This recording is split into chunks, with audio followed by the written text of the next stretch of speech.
You're listening to the Nightlight Radio Network. This is Dr. Zohara Hieronimus, co-host of 21st Century Radio. We are happy to present this rebroadcast of our show on Nightlight. Enjoy. Our guest, Carl Johan Calleman, holds a PhD in physical biology from the University of Stockholm.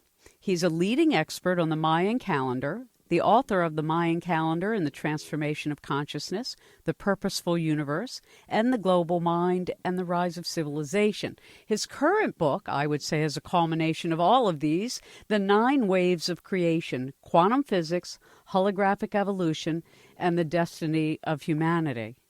According to our guest, in the past few years, quote, the world has witnessed changes in social consciousness whose sudden development the ruling scientific paradigm has not been able to explain. These changes correspond, he says, with the activation of new waves of creation emanating from the center of the universe that influence human thinking.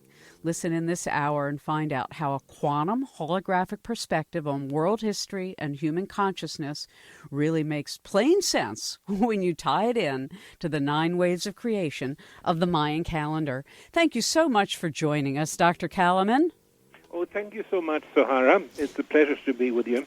Well, your book is stunning, and I wouldn't say that it's complicated as much as it is so full of information and so expansive.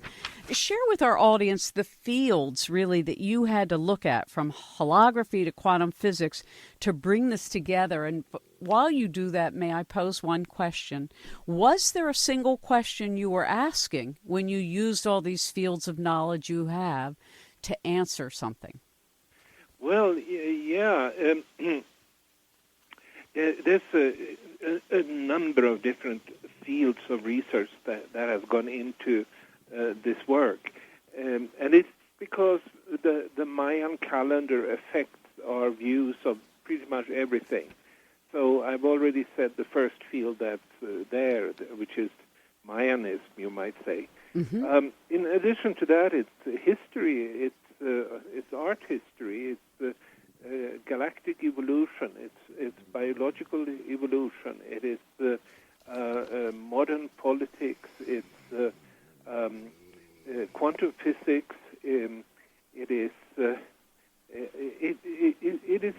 very much almost everything, because I would say that these waves of creation affect all aspects of evolution in the universe. And that would mean that pretty much everything that evolves would be covered, maybe not in this particular book, which sort of is a summary of many of the previous ones, but in one or the other of the earlier books. Yeah. It's just that way. You might say that the perspective of the Mayan calendar mandates a change in our understanding of a lot of different fields of research. So when you talk about these 9 waves, and we're going to specifically listen to you while you describe what these are and the different phases of day and night. But one of the things that I think is important to talk about first is the concept that you write about, that the divine all, the unified all, or this tree of life and the waves that emanate from it, is really consistent in cosmology worldwide. This is not just the Mayans or the Hebrews, but you find this all around the planet. Yes. It really is, and you might even look upon it as somewhat of a mystery why it is that this particular myth or concept was so widespread in ancient times, and also today, especially in indigenous traditions. You will find it.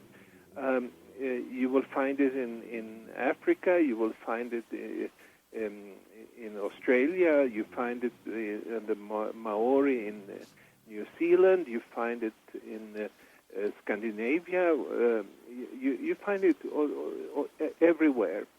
And you might say that that's really one of the starting points that I had for this book. The whole question, why is it that all these people that presumably very little contact or maybe no contact with one another in ancient time. Why do they all cherish this tree of life and sort of look up to it, revere this tree of life?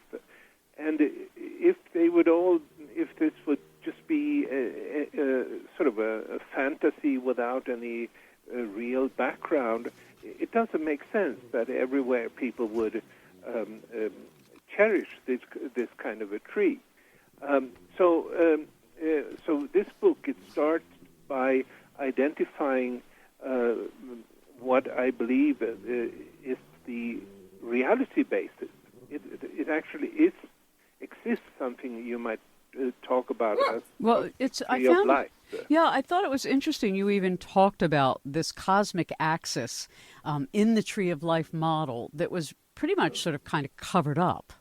Yeah, I would say so, in the sense that there is new information about the birth of the universe that it's not been hidden or forbidden, so to speak. It's just that for some reason it has not at all been given these new data, these new results of studies of the cosmos at large and the birth of the universe that only in the past 10 years or so science have recovered. They're still not out there. People at large do not know it. And if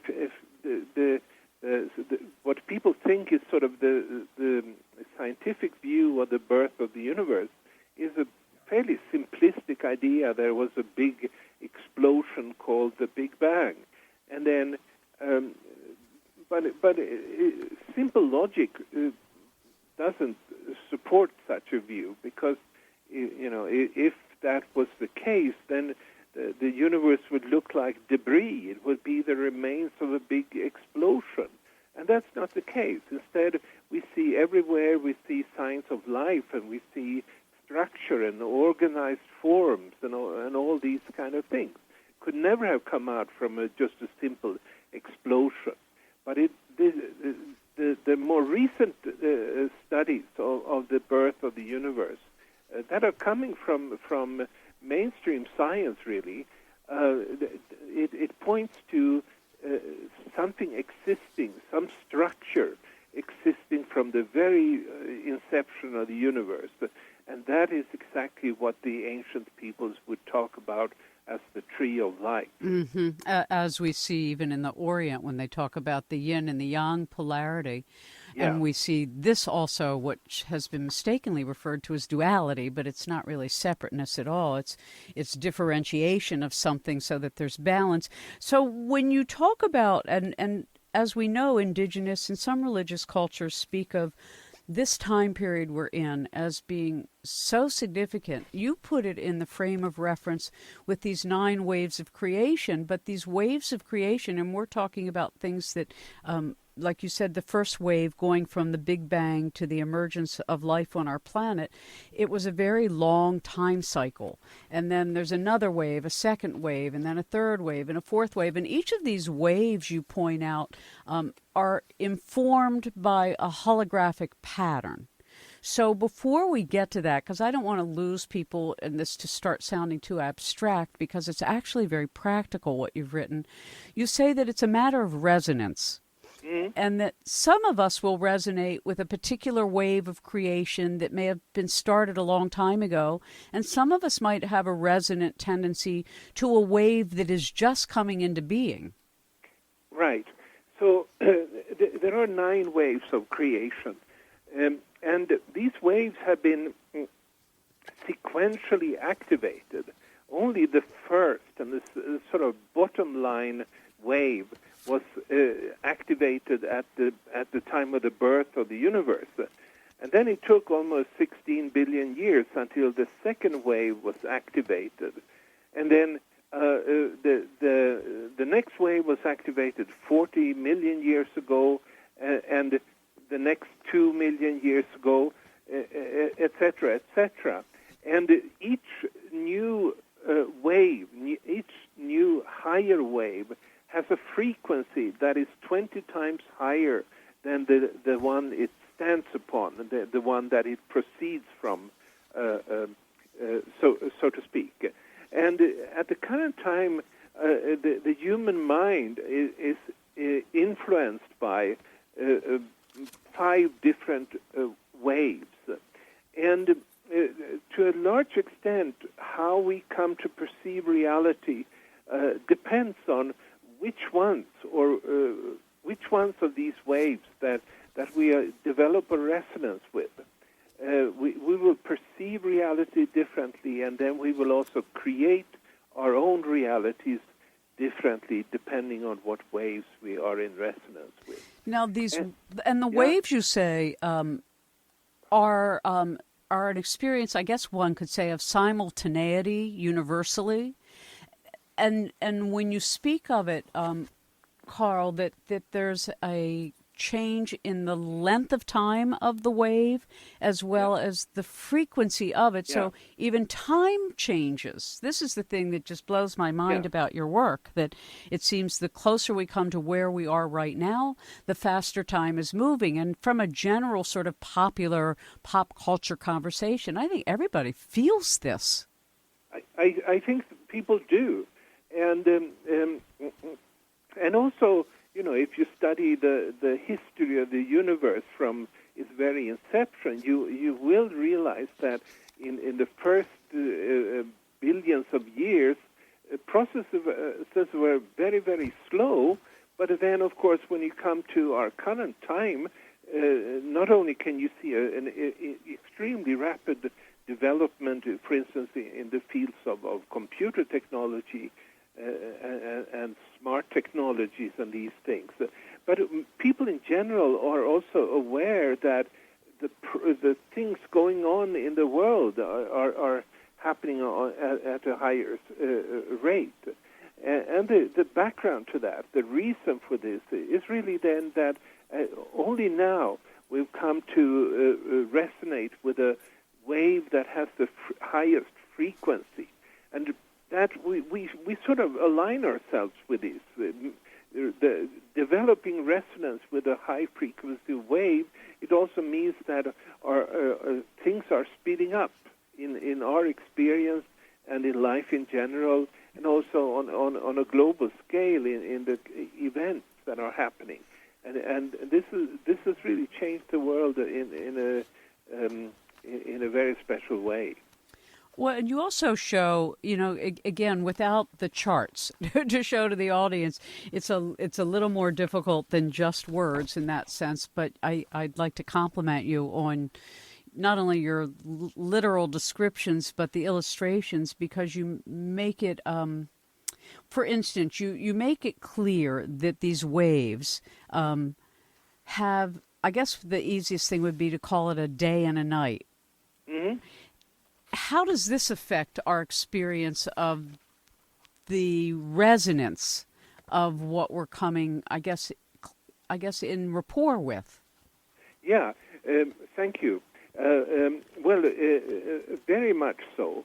The days and the nights of these sine waves that these creation waves take the form of are also what you might say peaks and valleys in the wave, and those the peaks and the valleys they have distinctly different character, and whatever it's all about that a particular wave is creating, the peaks and the valley will have different character.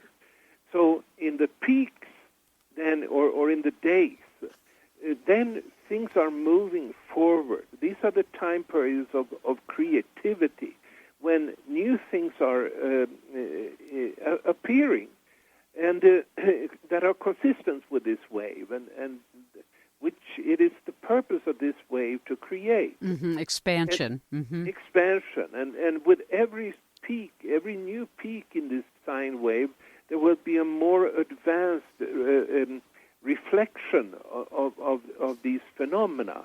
So it's sort of a stepwise process, developing more and more clear and advanced expressions of this wave. In the night periods in the valleys, on the other hand, it's a time of sometimes even destruction of the phenomena that has emerged in the preceding day period. But at the very least, it's a time of rest, you might say, evolutionarily speaking.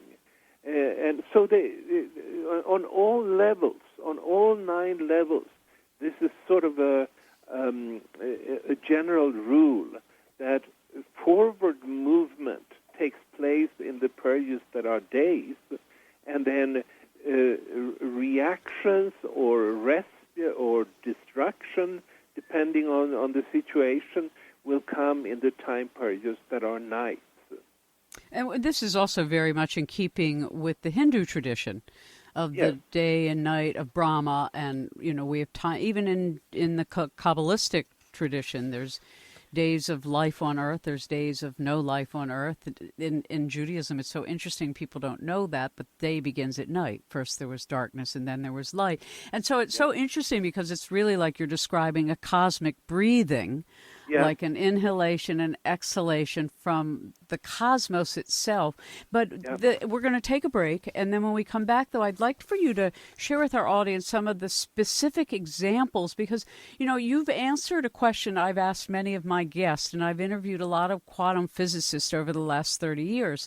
And one of the more recent questions I've asked, Carl, maybe you can think about it, is you'll often hear people say, oh, yeah, the universe is receiving higher frequencies, and people say the Schumann resonance, the frequency, the Earth has changed. And I've asked people, I said, well, show me, has it really changed, or we just feel that it's changing? And then the other piece of it is time. Again, we brought this up already, but I think it's really important, is that the higher the frequency that we come into resonance with, the shorter the time span we need to be exposed to it.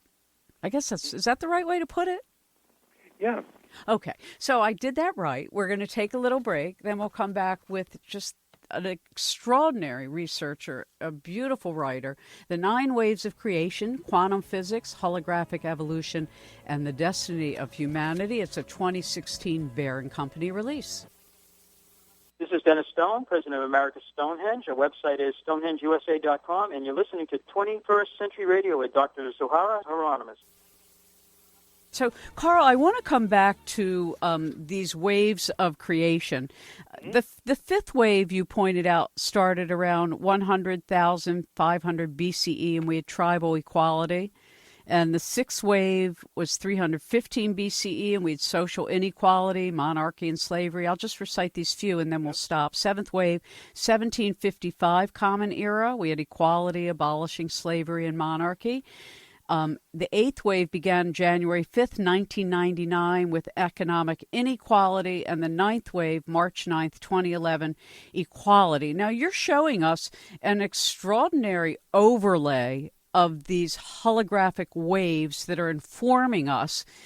And you show, though, that some of us are affected by some of them, but not all of them, and others may be affected by others. How does that work?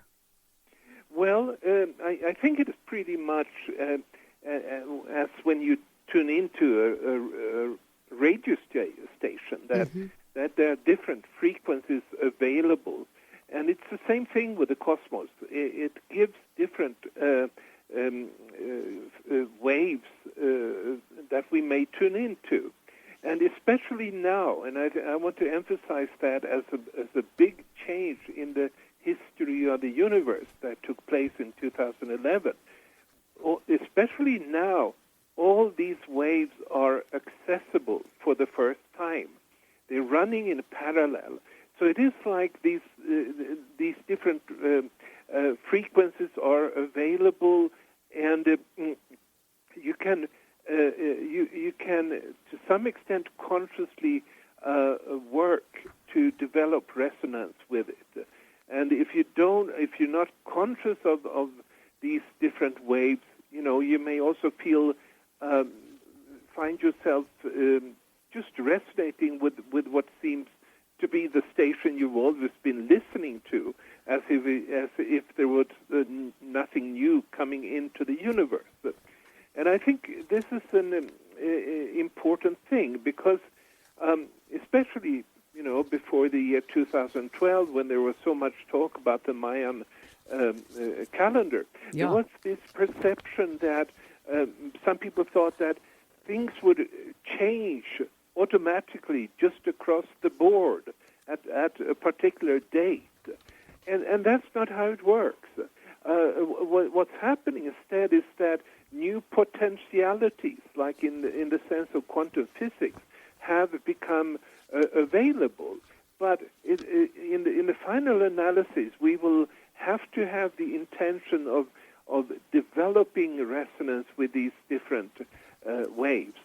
And depending on which ones we develop resonance with, we will come to act and be different things in the world and play different kinds of in the world. There's nothing automatically that's happened.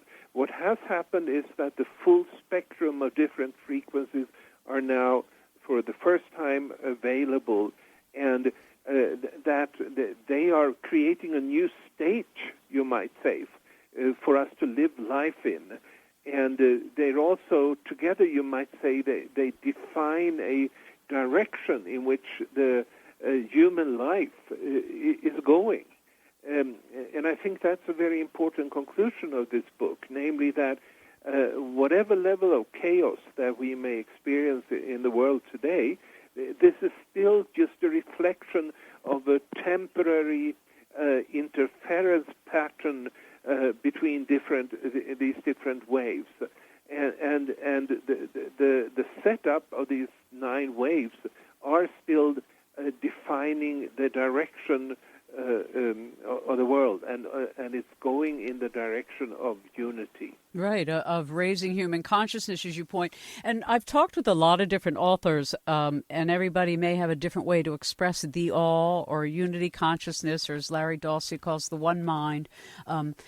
The 9th wave, which is self-transforming approach to life, you say is already accessible. And I thought it was so interesting that you wrote that it goes through its cycle of day and night in 36 days. So that's radical. That means within a 36-day period, we can experience both the expansion and the contraction of self-transformation.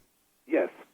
Well, that go ahead. And we're sort of taking steps at the current time. We're in the beginning of a new day in the 9th wave, which started April 18th, and on these days there is sort of a trend towards forward movement for all those that are have the intention of the world going towards unity consciousness.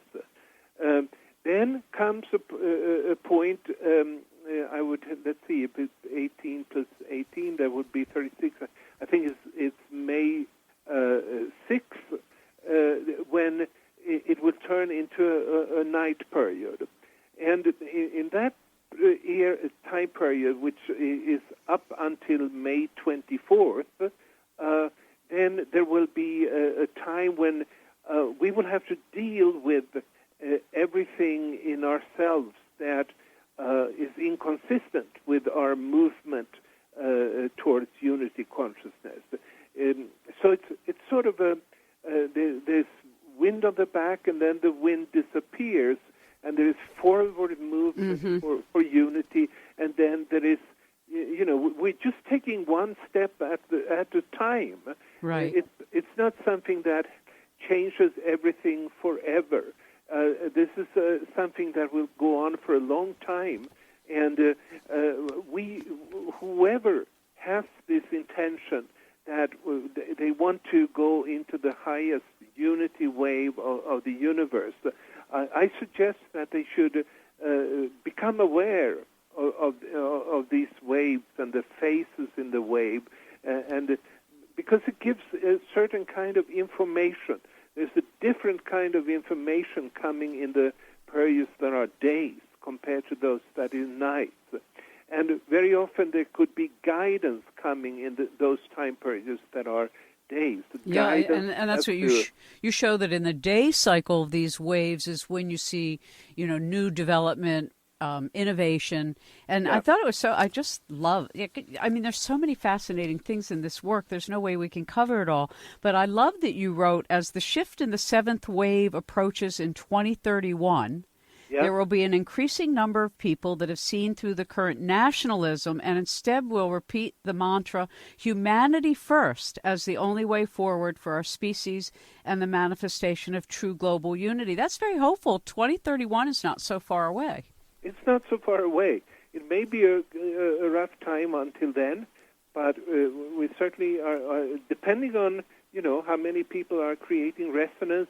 And of course, there's a lot of people that may act towards unity without being aware of these waves. It's not absolutely necessary to sort of following, but it definitely helps. And most importantly, it tells people that there is like an underlying cosmic wave plan that is pointing towards this unity. And then in 2031, there will be a significant shift. Again, it's not the end.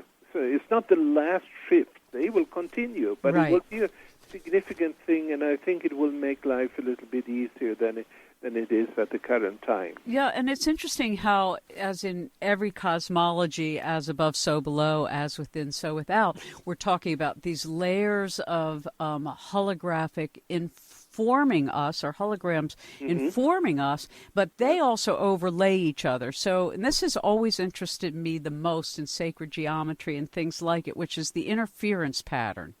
Because I had an odd thought one day, Carl, that forgiveness is actually an interference pattern for the effect of history. And that's why the power of forgiveness is so great, because as an interference pattern, it affects the waveform of the past and its power over us in the present. Yeah. Does that make sense? Yeah, it does. Great. So then, looking at where we are, the thought I had, and I didn't find it in the book, but maybe it was there and I missed it. So if we have these 9 waves of creation and we're being affected by them differently at different speeds and in different ways depending on who we are, once we are exposed to all 9 waves, does the universe then start the waves all over again at a different octave?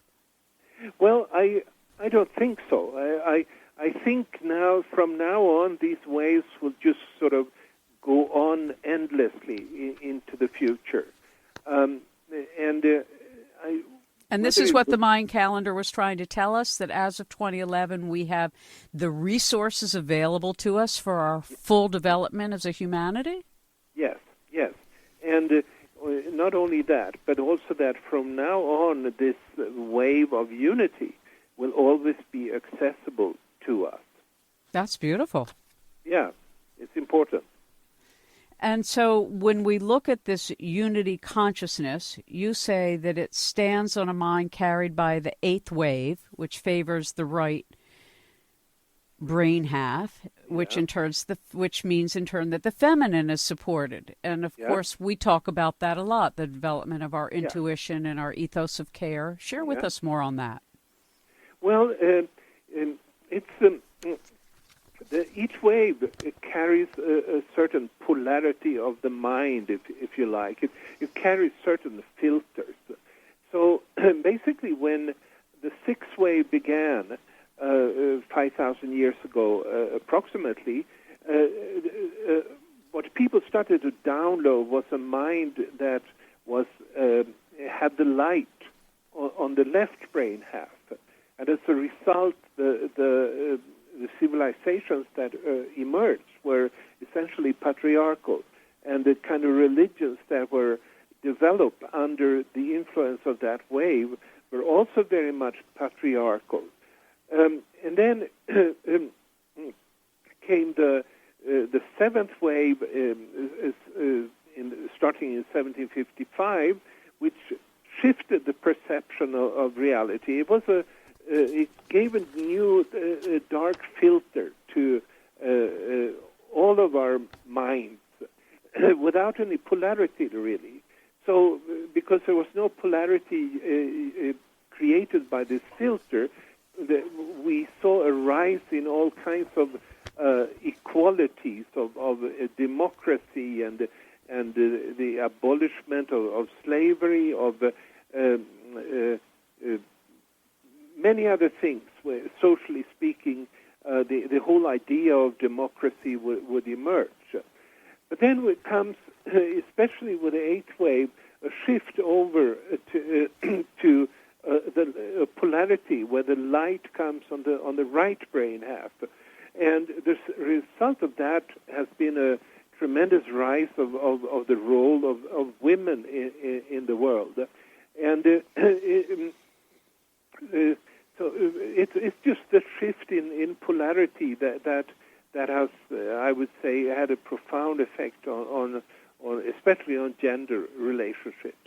Mm-hmm. And you say in order to climb to the unity of the ninth wave, it's necessary to first climb in the eighth wave. And so you've come to the same conclusion through the Mayan calendar and your understanding, as the Kabbalists speak to, that we're in the age of Yesod, the generative organs, the balance of male and female.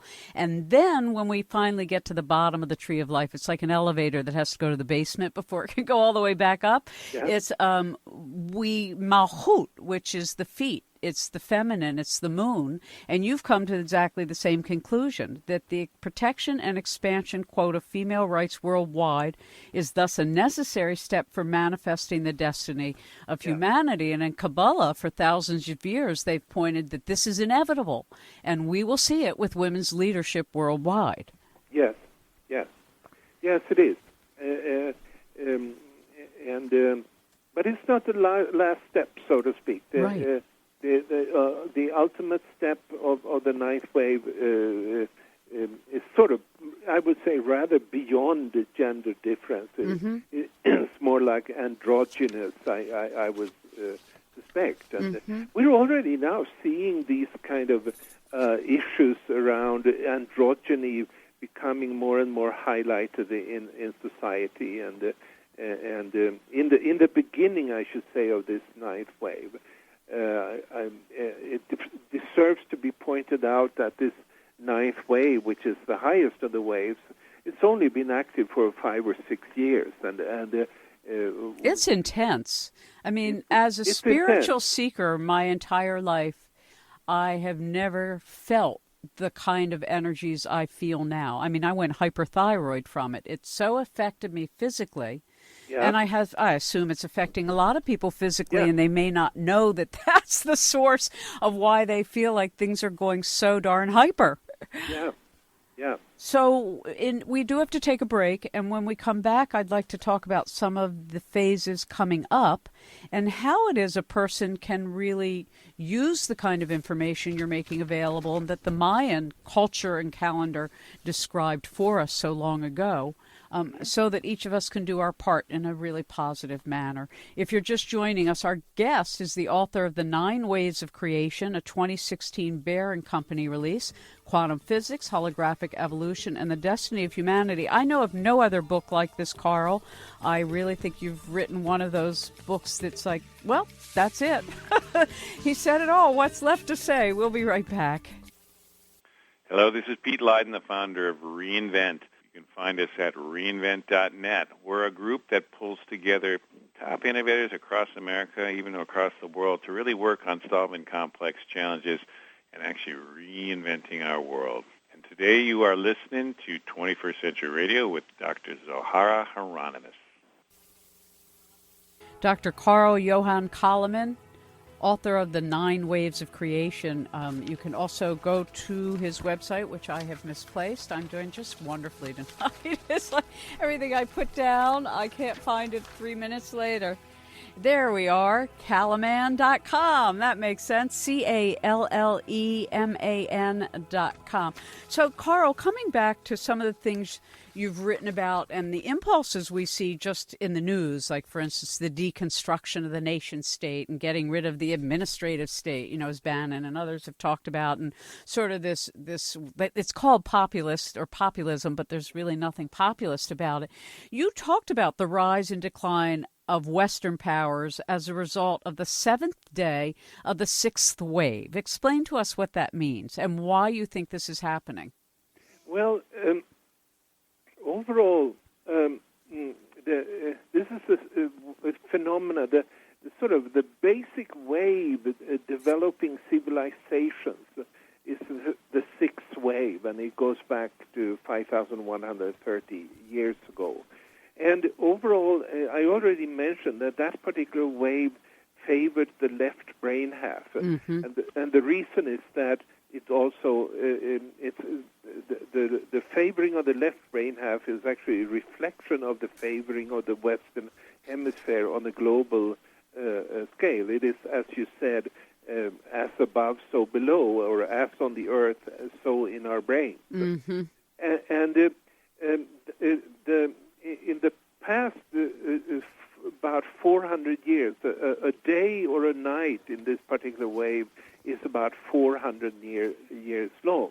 And so if you go back to the beginning of this particular wave, you come to 1617, and basically you come to the time when the British Empire started to develop, and the time when the first pilgrims came to Massachusetts, and you have the sort of the beginning build-up of this Western dominance initially through the British Empire, but then more lately through the American Empire. And now this wave that has created a global structure, really, or the first global civilization, you might say. Mm-hmm. This wave is now turning into a night. Oh, and what happens usually, as a general rule, is that the kind of phenomena that has been developed during a day will be weakened and restructured and reformulated in the following night period. And so what I feel confident will happen in this long time period is that the dominance of the world by the Western powers will come to an end, and which it's a big transition for us. We've lived through this kind of Western dominance for all our lives, really, and but I think that there are quite strong signs that this is happening. Not only the Brexit vote in England that literally threatens the integrity of the United Kingdom, but it's also the election in the United States, where an administration has come into power that sets as its explicit goal to deconstruct the administrative state. And if somebody didn't know that, the administrative state is the nation, basically. It's right. The presidency. It's the whole system of the whole constitutional order. And so it's not an idea I have, or I had it before this happened. I wrote about it before this happened, because these trends are inherent in the Mayan calendar waves. And so we will see, I cannot say an exact time frame for this, but I feel confident that we will see a balancing of the East and the West in a way that we've never experienced in our lifetimes. Yeah, maybe so. And it's, I mean, your book is just fascinating because there's so many different qualities to it. And it reminds me of so many other teachings. I mean, when I listen to you, I keep thinking about the new moon to the full moon and the full moon to the new moon, you know, and how cultures used to assign their respective practices based on that cycle, so that you would do things that took you out into the world, an expansion from the new to the full moon. But then as the moon decreased, you would retreat and go back within and study and refine. And we've lost that, you know, because we don't have a lunar calendar observance. And the other thing we lost, I thought was so interesting when you were talking about that last cycle with the British Empire, is they took us off using the meridian mean time of the Great Pyramids. and created the Greenwich Meridian, which unhinged our consciousness from the galactic center, which up until the 1600s, every sacred society on the earth was literally geometrically connected because we were all oriented to the galactic center that the belt stars point to over the Great Pyramid. And I just thought that was fascinating that the church took us off the moon, and so that empire got rid of our lunar appreciation of breathing in and out in our lives and in our civilization. And then the British Empire took us off our relationship to the cosmic galactic center itself. So we got unhinged biologically, and then we got unhinged cosmically. Mm-hmm. Very much so. Our system of timekeeping is not connected to the actual waves that are influencing our mind, and there is no knowledge that this is happening. Whereas, as you said, the ancient peoples, they had all kinds of symbolism to express their awareness that there were wave-like processes at work in the universe. One is the moon that goes through the sort of a wave-like function.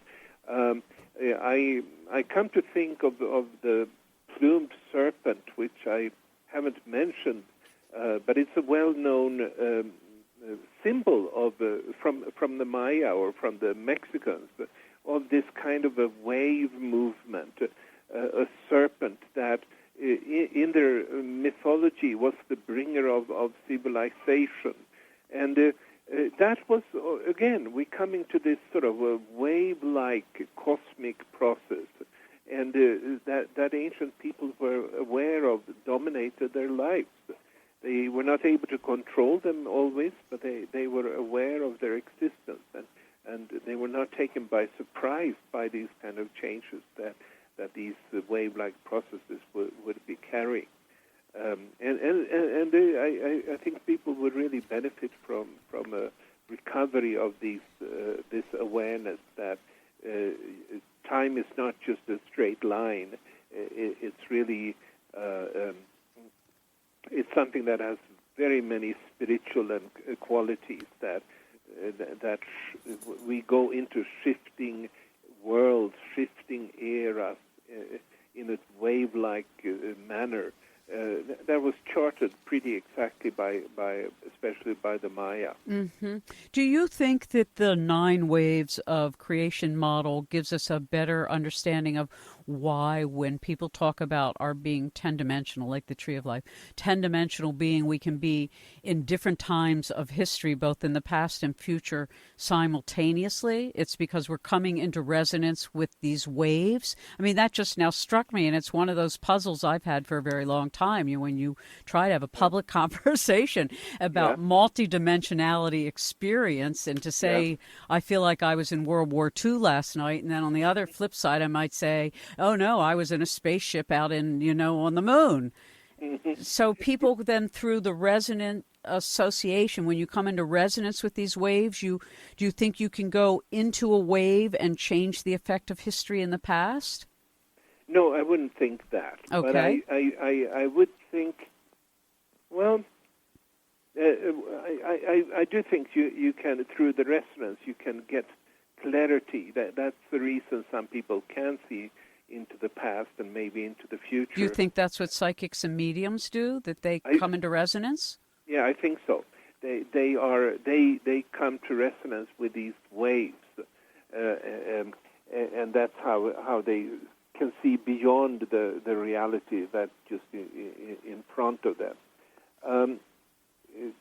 I don't think really you could change the past, but you could, of course, change your experience of the past by if you get contact, like a past life phenomenon or something like that. If you can access that, and then in a relevant state of consciousness, you can reintegrate it, I think, so that you... That's a nice way to put it. Yes, exactly. Yeah. So we don't have a lot of time left, and I'd like you to have the closing words. What would you like our audience to know most about the 9 waves of creation and what each of us can take part in? Yeah. I think this is a new cosmology, you might say, and a very old cosmology as well. It's really drawing the conclusions from many ancient cosmologies and putting it in a context where it becomes meaningful for our own particular time. Mm-hmm. And so I do recommend that people study it. I do recommend that people start to follow the ninth wave. And there are resources. My own webpage, Calleman.com, has links to calculators where you can follow the ninth wave. You can also find on my Facebook page, there is a ninth wave of creation. There are two of them, I think. There are different benefits from this.